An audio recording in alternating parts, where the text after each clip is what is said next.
Le Haut Commissariat des Nations Unies pour les réfugiés estime à 130 000 exactement le nombre de Maliens qui vivent à l'extérieur suite au conflit du nord du Mali. Le premier responsable de l'organisation onusienne en a fait le point au président de la République au cours de cette audience.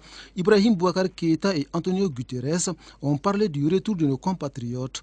Déjà, l'hôte du chef de l'État se réjouit des résultats enregistrés dans ce sens. Il y a déjà plus de 30 000 qui sont rentrés spontanément, ce qui démontre que même sans que la paix soit établie, même sans que les conditions soient créées, il y a une volonté énorme des Maliens de rentrer chez eux. Et je crois que c'est cette volonté qui doit être reconnue avec un effort que nous-mêmes, avec le gouvernement, nous allons développer.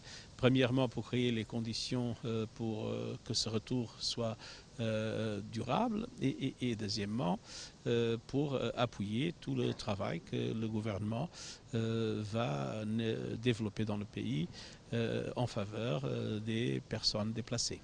Outre le retour des Maliens vivant à l'extérieur, le président de la République et le haut-commissaire des Nations Unies pour les réfugiés ont échangé sur les futures négociations entre le gouvernement du Mali et les groupes armés. Ces négociations qui s'ouvrent le 1er septembre prochain à Alger doivent aboutir à la signature d'un accord de paix global, paix sans laquelle toute action de développement est vouée à l'échec.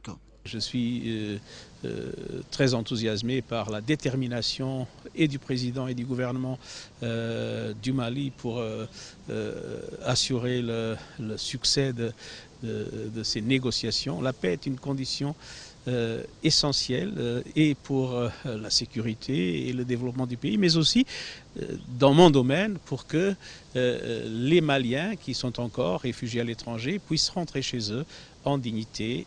Le haut-commissaire des Nations Unies pour les réfugiés dit quitter Koulouba a rassuré de la volonté du chef de l'État de trouver une solution définitive à la crise du Nord par la voie du dialogue.